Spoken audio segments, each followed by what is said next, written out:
All right, everybody. Welcome to the Week 4 Modelo Time Fantasy Football League Weekly Recap. I am joined by none other than former The Basketball Folks podcast host, former Songfest host, former Songfest MC, former Pride of Benkelman. Sorry, it's now Phelan Sanford. I'm sorry.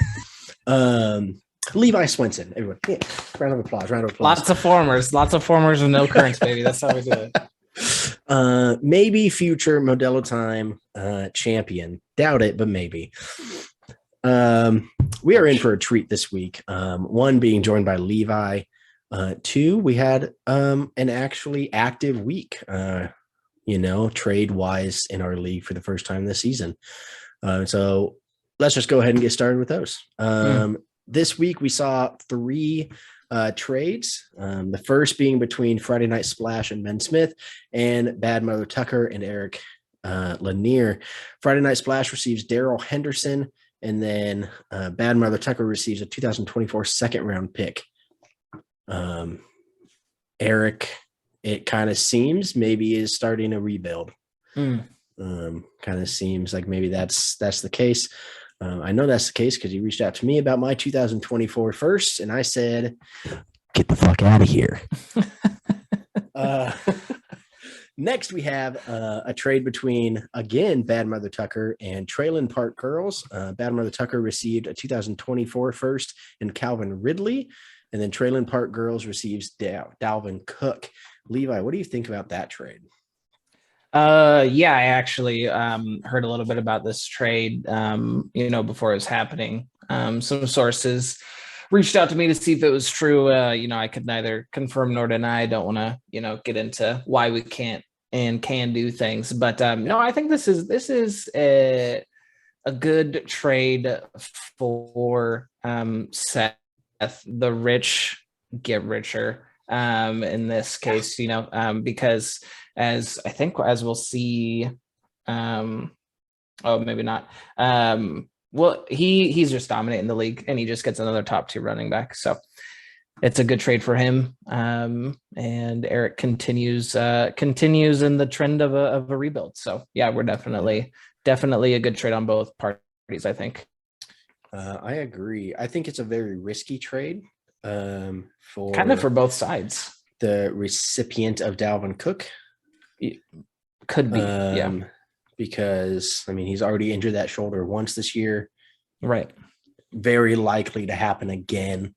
And Calvin Ridley, whenever he's reinstated, right, has the potential to be a top 15 receiver, and then a first as well. So the question is Calvin Ridley as likely to gamble as Dalvin Cook is to injure his shoulder? That's the real question. So that is the real question. Yeah. I think the NFL needs to revisit their gambling it was fixing rules, games, wasn't it? Yeah, it was not fixing games. What was it? What was it? What was it? He was gambling on games that he was injured or out for some reason. I don't know. But he was gambling for the Falcons. Like he was betting for the Falcons in games that he wasn't even a part of. He's backing his boys. It was like $1,500. It wasn't even anything ridiculous. Banished. Like me betting $1,500. Yeah, that's crazy. An NFL dude that makes $8 million a year betting $1,500. Nothing. And then then right after that, the whole Deshaun Watson thing happens, and it's tarnishing the NFL. Yeah. Let's get to our next trade. Enough about. I can't believe I've mentioned that sexual assaulter twice. No, there's only once. What's twice? Did I mention him last week? I did mention him last week. Mm-hmm. I'm upset with myself. The next trade was between Traylon Park Girls and Team Barrett Peanut. Team Barrett Peanut receives Tom Brady and gives up Tyler Higbee. Makes sense for Team Barrett Peanut. He is struggling at quarterback with only Justin Fields and no other options. At least until I said I wasn't going to mention him again for the foreseeable future. Right. Yeah. And those are our 3 trades that we had this week. Hopefully, as we get into this season more and kind of get closer to that deadline, we see a lot more trades happen. I think we will once we see teams kind of fall off. Maybe they jumpstart a rebuild. Maybe I jumpstart a rebuild. Yeah. You never know. The rebuilds are fun. Plenty of players to do it. All right. Let's get into our very first matchup not matchup of the week, but like the first matchup that we're recapping.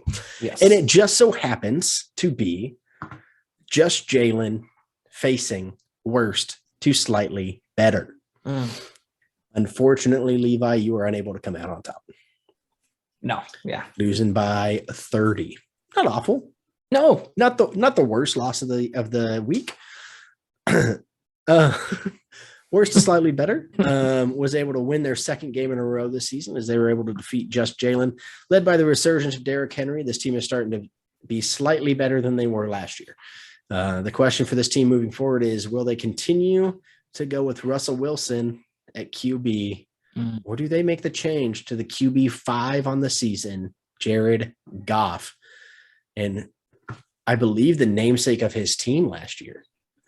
On the other side of the ball, Levi and just Jalen's players, they've had their rookie moments and struggled to perform last week. And, inconsistency is really going to be a constant story for your team throughout the season, probably, as it always is with rookies. What do you have to say about your matchup last week? Well, big shout outs to worst to slightly better. We just need you to keep winning, baby, so that it it really shoots up Seth's pick. He has your pick, so we just need you to keep winning.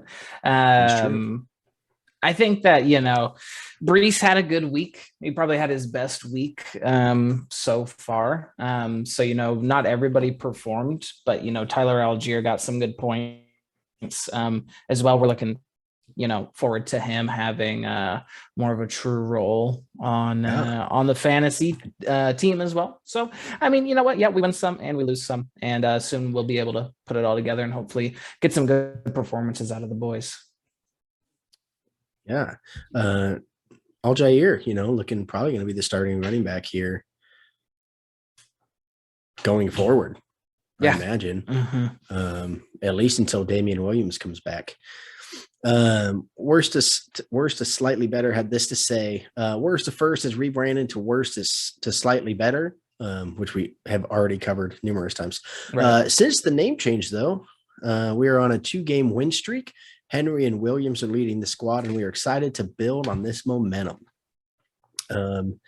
It snowed in Vermont, and as we all know, Derrick Henry's the Yeti, and when it snows in Vermont, he starts going off. And we're seeing that happen.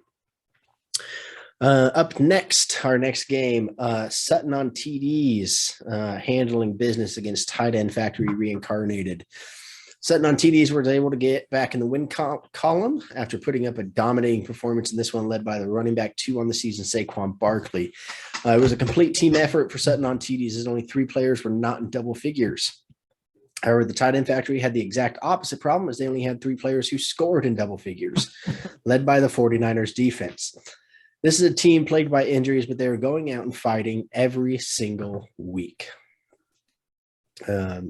Corey's comment on the week came into Monday night game pretty confident. Defense just needed to score 71 points, but they just didn't show up ready to play. And my comment on the week, we did what we had to do. We came off a disappointing showing last week against a certain team. And this week came out and put our best foot forward for the most part. Some disappointments. Javonte getting hurt for the season is really disappointing. And then getting outbid for Mike Boone and Latavius Murray by Corey, who is Tight End Factory Reincarnated. Right. Did not help. No. But, I'm okay with it.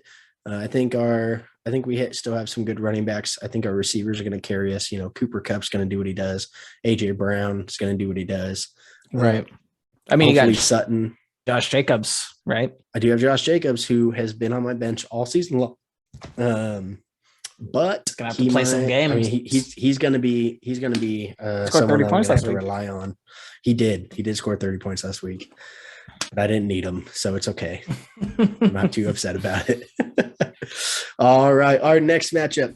Bad Mother Tucker facing Friday Night Splash. Friday Night Splash winning a very close one, 89-82. I don't include the decimals because unless it's like a 0.5, you know, right. like, yeah, of course. Friday Night Splash was able to get their first win of the season in an absolute dogfight with Bad Mother Tucker. This was a matchup that did not feature much excitement from the skill positions. It came down between two of the top fantasy quarterbacks in the game. Kyler Murray was able to score 23.95 to Lamar's 14.5, which inevitably was the difference in this game. This is what Eric had to say. A wise man once said, you have to break yourself down to rebuild yourself stronger. I think it is time to start looking to the future. Our guys just don't have the talent to get over the hump and truly compete this year. With that being said, trades are being made and other GMs are being contacted. Obviously, our cornerstone piece is untradeable. That's right.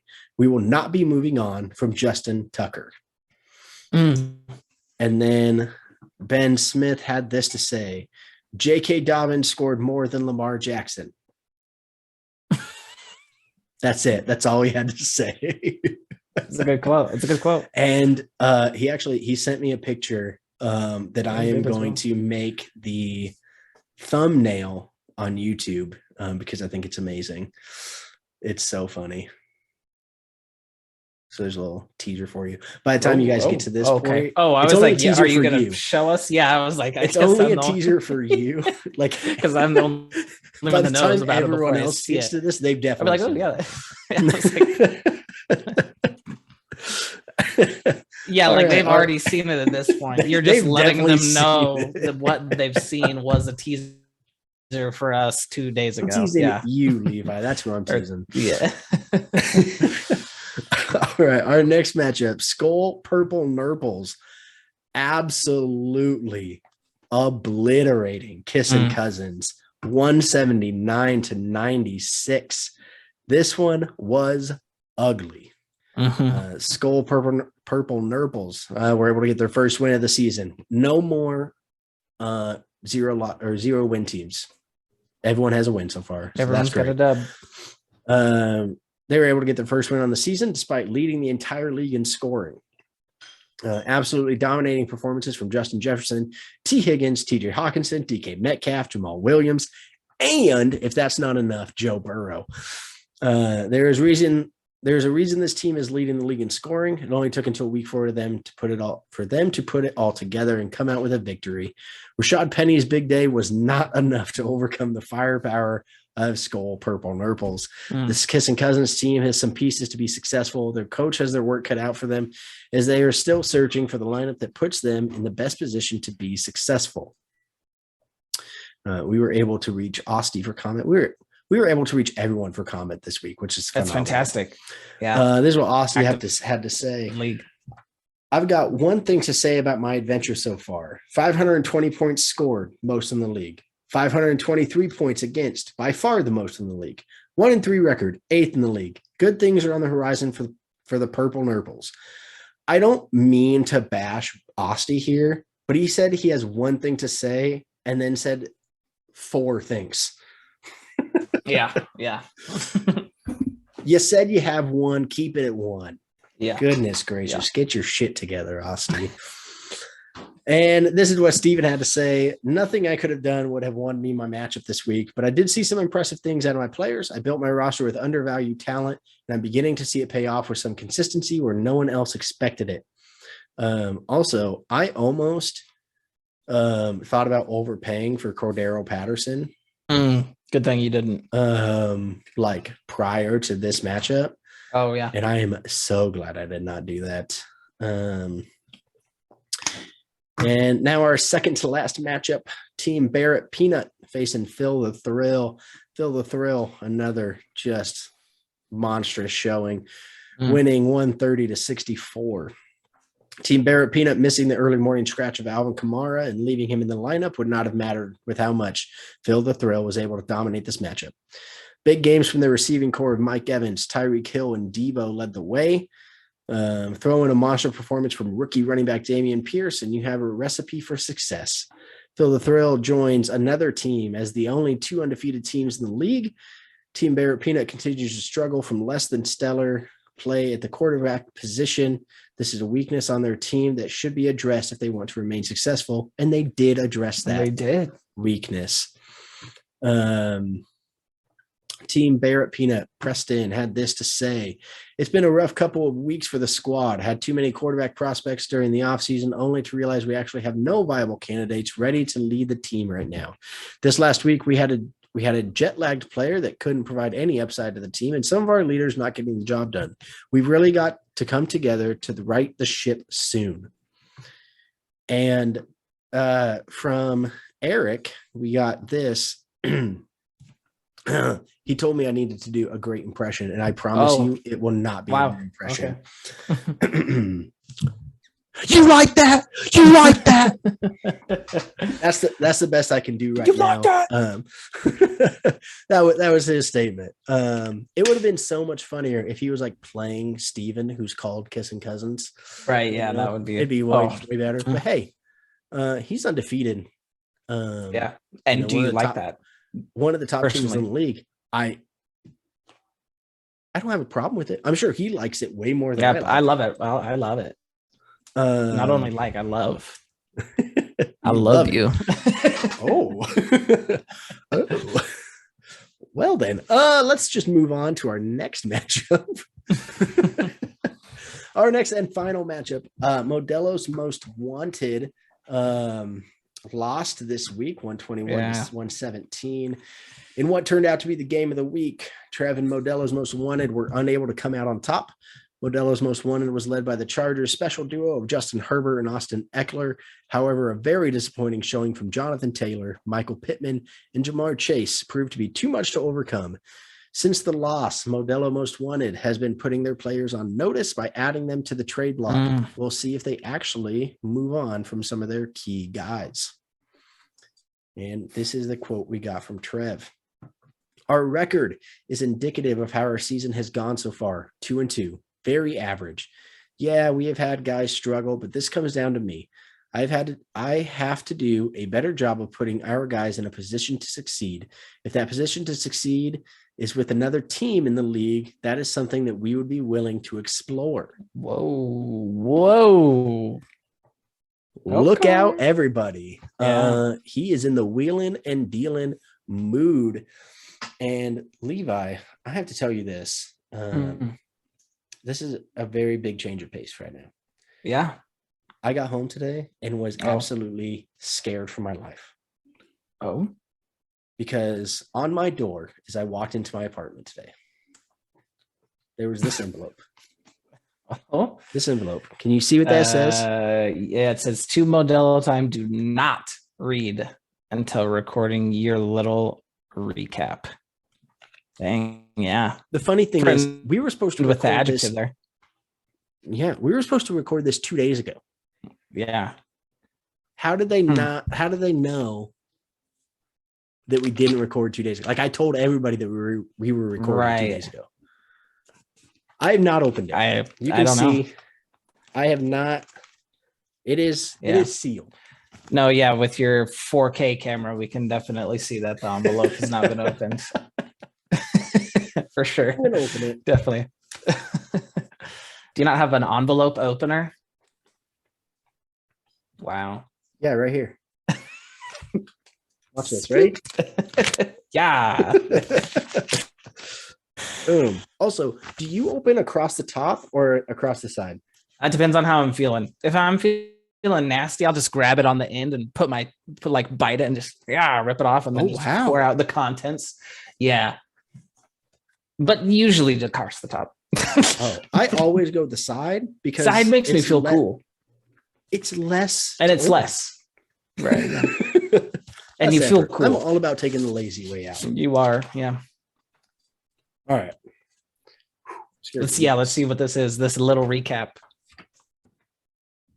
It's not little. Okay. This is My statement. Wow, was that? This is They typed that up? Oh, that's they typed smart. this up. But they didn't type up the threatening note on the front. Right? It's Interesting. weird, right? I have to finger. It was also, it's like licked shut. I might have to do some DNA testing there. Oh, gross. Here we go. This is what it says. My statement.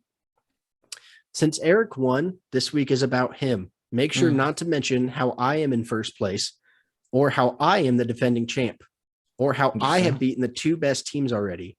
Don't mention any of that because this week is about Eric. Congrats on being undefeated, Eric. Signed, you know who. That's pretty ominous. Went through every team in the league, every owner. Right. We said every statement we had, and we got a statement from everybody. I don't know who that. Know who? You know who? We went through the 11 teams in our league. You know who? You know who? I don't know who. Yeah, probably so got a donk. You know who? Apparently, they've been watching the videos, so like, hey, like and subscribe, right. You know. But yeah, right, yeah. Retweet us, yeah, retweet us something, you know, like yeah. I just want to. Can I just say one thing about this final matchup here? Yeah. I just want to, shout out Trev. Like, you've done so much work to make your team amazing, and it's like if you lose one more and I win one more, we have the same record. So shout out to you for. Shout out to you, man. You're doing really good. You're doing the Lord's work over there. Modelo's most wanted. Shout out, man. Hope trading all those 2024s were worth it.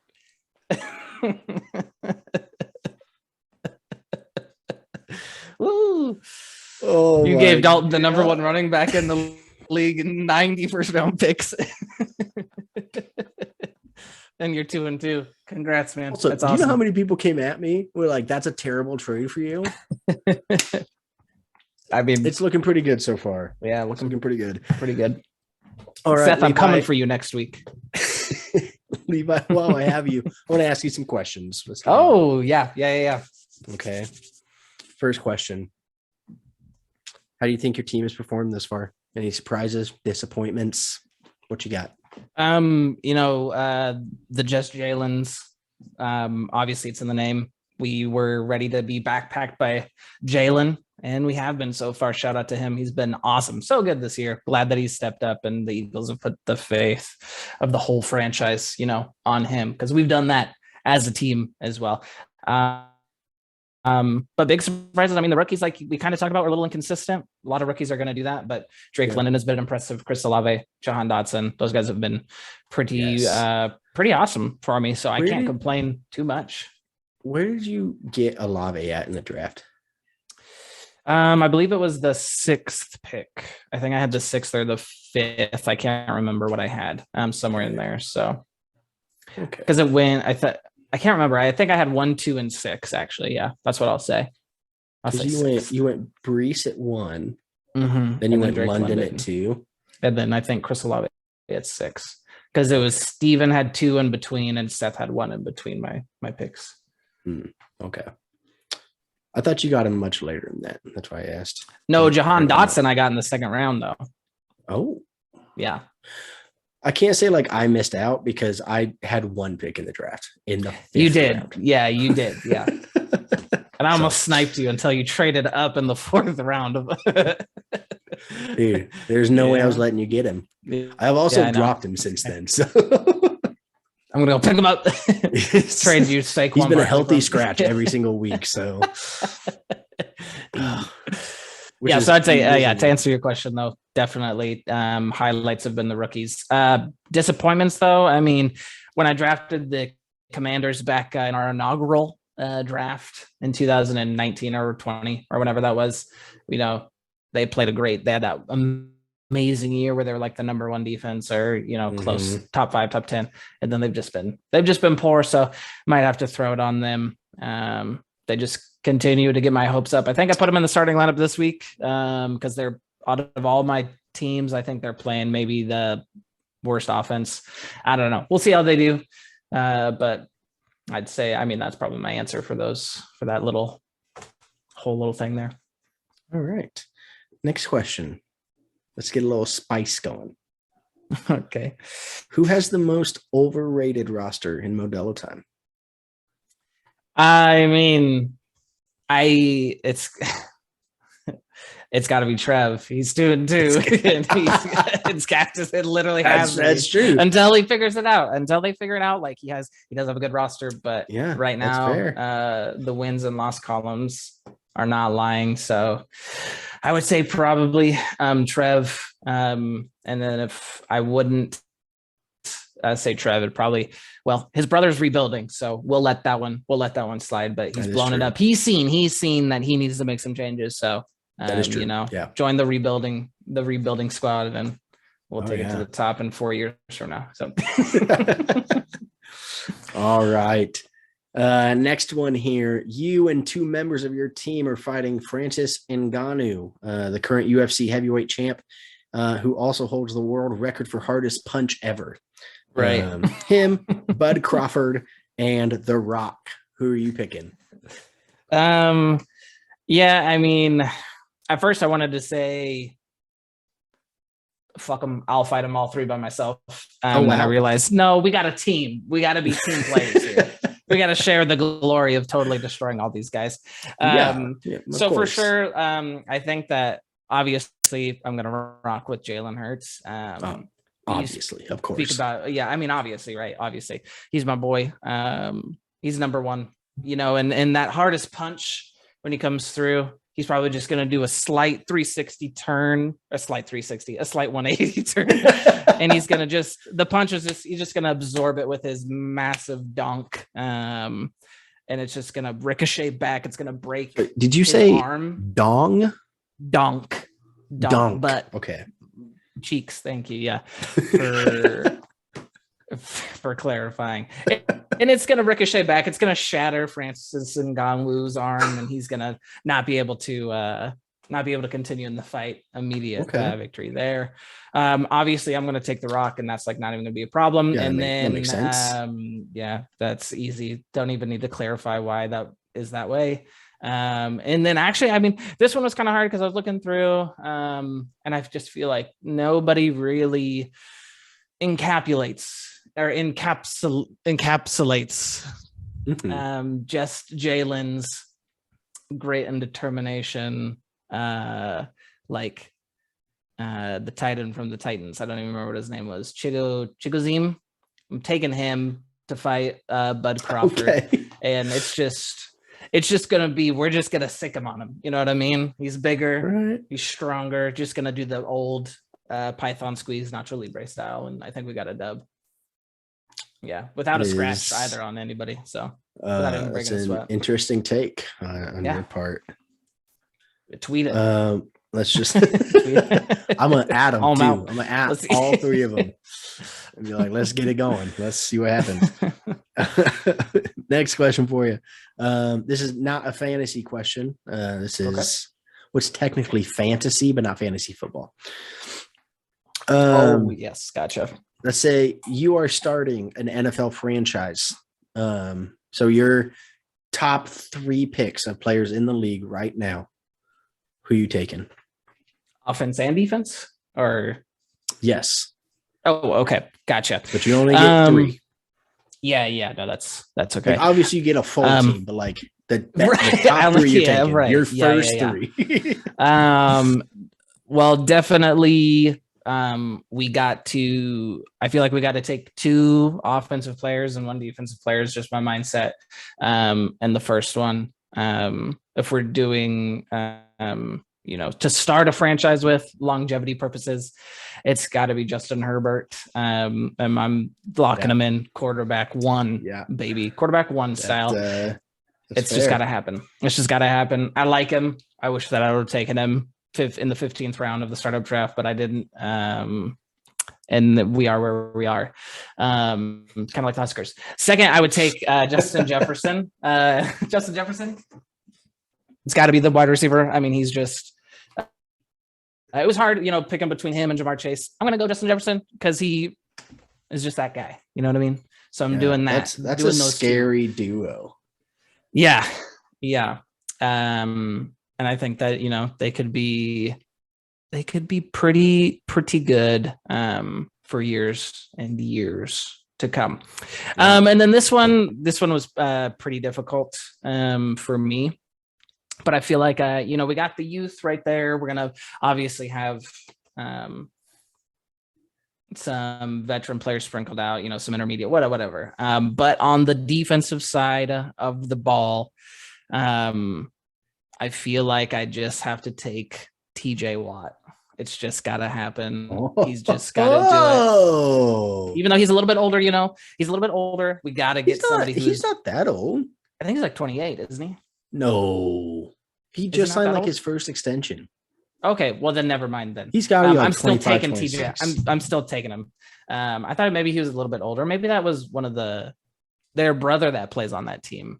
Maybe he's Derek, older, I guess. I don't know. But that's what I would do. Oh, he is 27. Wow. Okay. I mean, 27 is still a good age. You still get, I thought 5 he was younger really than that, good years out of him, even though he just tore his pec or whatever happened. Yeah. I'm still taking him. It doesn't matter. He's just so good. He should have been defensive player of the year. Yeah, probably. Yeah. Probably. But yeah, I would say those three. I don't know. That's where I land. Interesting. Those are 3 really good picks. Yeah. I mean, I would probably agree with your 2 offense ones. I don't know where else you'd go. Yeah, defense is kind of fun because like you could pick a whole bunch of defense is fun because it's like where do you go? Yeah, I really debated the other huge one, and this might be out of the blue, but what is Quinnen Williams, the defensive tackle for the Jets? Yeah, that was my wow. Yeah, that would have been my other one. Just because like he doesn't have like the big flashy stats, but his like under the radar stats, like are basically second to Aaron Donald. So he has a lot of like statistics that don't show up on the, like sacks or rushes or pass breakups or, knockdowns or whatever. Yeah. Not pass breakups. He's dropping back in coverage. He can do it all. He can do it all. But he's pretty young. So I was kind of I was like, that would be a fun shout, but TJ Watt just seemed like the right thing to do. Excuse me. Wow, that an interesting one that I would have never thought about. How high is PS2 on that list? He was basically. He's got to be up there. He was right? basically next. Yeah, he was basically next. Gotta be. He's already one of the best corners in the league. Yeah, in a pass happy league. Yeah. Oh, absolutely. Yeah. I mean, so he's definitely, he was right up there. He definitely. I was like, okay, I could do him.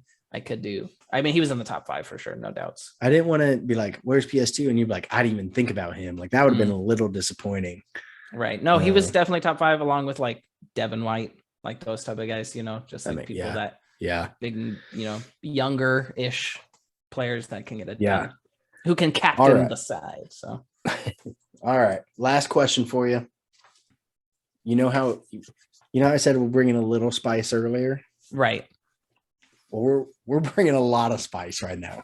Oh, let's get spicy. What Modelo Time GM has sent you the worst trade, and what was it? The single worst trade? The single worst trade.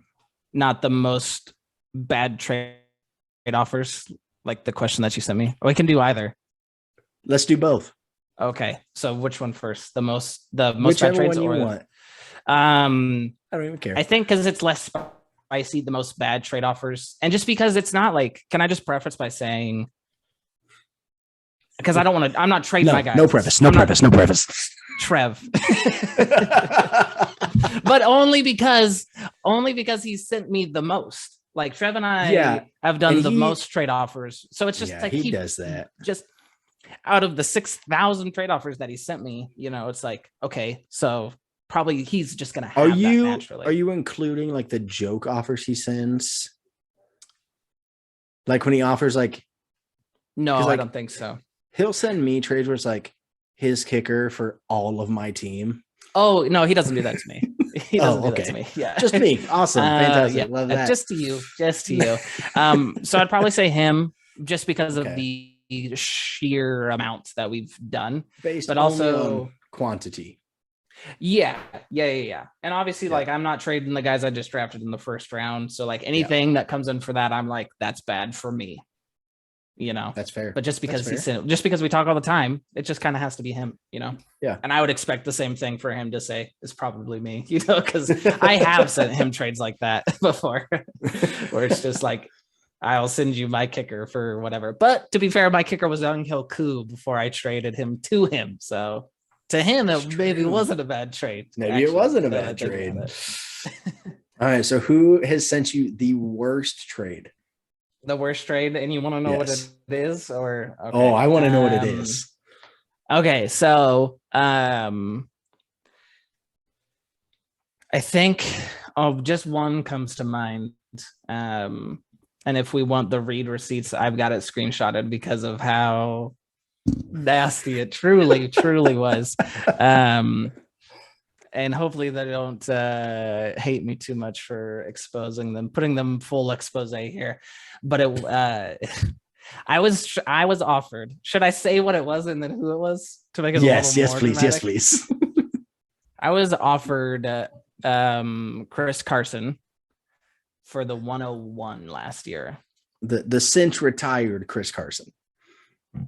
The Chris Carson that does not play in the NFL anymore for the 101, just this past draft, like the draft that happened like 3 months ago, or however long, whenever that happened, I guess.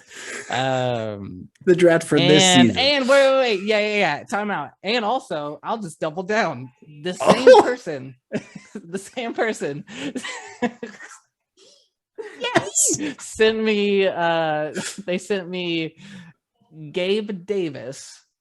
They offered Gabe Davis, and maybe something else. Maybe it was just Gabe Davis. I can't remember. And I can actually look this one up because I don't truly remember. All I remember is they wanted my 102 and my 201 for Gabe Davis. And this person was Stephen Caldwell. I'm sorry, Stephen. I'm sorry. Forgive me. That was so subtle. And this person was Super Bowl. Oh, that's a question. To be fair, Gabe Davis did just go off for like 20 touchdowns, and then he offered it to me. So fair, you gotta play the game. The other one, Chris Carson. The other one, Chris Carson for the 101 was like, whoa. Anytime I do this, when I bring someone else on to do this with me, I'm asking that question. That is the best. We need some excitement in this league. We need some excitement. Excitement. And I want to hear about all the worst. And I'm sure someone's going to be like, oh, Dalton, you sent me this shitty trade. Like, it's going to happen. Of course. That's how we've all sent shitty trades. And like, also everybody thinks that when they receive a trade, it's just automatically shit. You know what I mean? Like, it's like I maybe think that every time actually. I get a trade, I'm like, this is awful. And then I look at it more and I'm like, oh wait, you're like, oh, okay, wait, hang on. This is 5 first-round picks and Saquon Barkley for Jonathan Taylor. Okay, wait, hang on. No. It was 3. Thank you very much. Okay, it was 7. Yeah, that's a fun one. I can't wait to ask a bunch of people. And I can't wait to hear who says me and what trade or me. Yeah, I want to know what my worst trades are because I'm sure I've sent so many devious, just terrible. Terrible offers. Because I made so many trades this offseason too. You did. You made that doesn't count for all the trades that did not happen because there was like 10 trades in my outgoing box every single day. So I can't even remember. And there were probably some of them. They were so bad, and I cannot wait. But I hope like if I do ask more people this, they don't like say like, oh, like those joke trades, you know, sure. They're like, oh, you offered me a 5th for I don't know.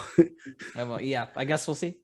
You know, like hopefully they don't consider those because obviously those are not a real trade offer. Right. Like, yes, I'm not giving you a 5th for fucking, I'm just going to say a person on my team so I don't hurt anyone's feelings. Yeah. I'm not offering you a fifth for Pat Mahomes. Like, oh, sure. No, I'm not actually doing that. Right. You know? And if they do, if that is their answer, I'm going to make them give me another answer until they get some spice. Good. Yeah. Was that? Well, hopefully I don't need that was Carolina spicy Reaper spice. I don't need that no. spice. No, because you've been there. Maybe like a little jalapeno. Yeah. Maybe even like a habanero. Was mine a habanero for you? Was mine habanero enough for you? Yours was, I don't know the level of peppers. Oh. What's that scale called? The Richter scale? No, wait, time out. What did you just say? What did you just say? I said the Richter scale. Isn't that for earthquakes? All right, everyone. It was a good one. We'll see y'all next week. Richter scale.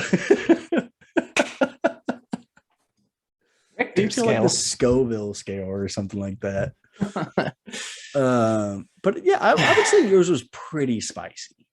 Okay, good. Well, hopefully Stephen claps back. Made it even better. And that's how everybody should do it too. Build it up, so we don't know. It's like, wait, let me go. Don't be like this person offered me this. Just come on, don't rip the Band-Aid off. Be dramatic. Peel that Band-Aid nice and slow. And then once you have it then rip it. Yeah. Make it as spicy as possible. Well, Levi, this has been wonderful. Thanks for having me on. It is always wonderful doing this kind of stuff with you. Shout out Sabrina Ionescu. Of course, yes. And Liberty. The New York Liberty, the best WNBA team. On the come up, just like Jalen. Yep. Oh yeah. Just like Jalen, hopefully. But yeah, that's did you see, I almost said that's all we have for you and then said something else. Did you see everyone coming at me after last week's video? Because I said that's all I have for you, and then I talked for 5 more minutes. Oh, and then 5 more minutes. It was a Midwest goodbye. Is nobody aware of the Midwest goodbye? Yeah. I didn't slap my knees. All right. I wasn't ready yet. People just act like they forgot about the Midwest goodbye. All right now. That's all I got for you. But let's talk. Hang on. Yeah. But that is here. Let me slap my. All right. That is actually all I have for you, Levi, and for everyone else that is watching this. Hey, let's have a week. There's a game going on right now. Hopefully the Broncos are whooping some Colt ass, which would make sense. Right? Colts are aren't Colts like baby horses? What is a Colt? Yep. So the Broncos should be able to. Oh yeah. Because their Broncos are the studs of horses. Get wrecked, Colts. Especially without Jonathan Taylor, we should be able to handle them pretty easily. Should be able to. However, I don't know if you saw the Modelo Time group chat before you hopped on. The picture that Eric sent. Phillip, he's gonna go off for 200, 3 touchdowns. No, he's gonna have 11 rushing yards. That's just facts. You want me to update? You want a live update? Well, Hines got hurt like real early. Give me a live update. How many rushing yards he has? I hope he has 180. He has 34. So I'm wrong. You're not right yet. Not yet. But I could also still be right. He could get tackled for a loss a couple of times. So from 34 to 11, that's a lot of times. Happens. All right, man. Well, this was awesome. Good luck this week. I don't play you, do I? No. No, I play Seth. Oh, okay. Hey, kick his ass. Easily. It's gonna be the easiest game of the year for just Jalen. So. Kick his ass. Yeah. Have a wonderful week. Move back to Nebraska. Okay. The actual real prodigal son of Nebraska. Please come back. We need you. We are where we are. We're getting real sad over here. Yeah. All right, man. Well, this was awesome. Have a good week. Have a good week, everybody else. Unless I'm playing you, then have a shitty week. And that's Awesome. Modelo time, folks. That's Modelo time, folks. That's Modelo ball. Nailed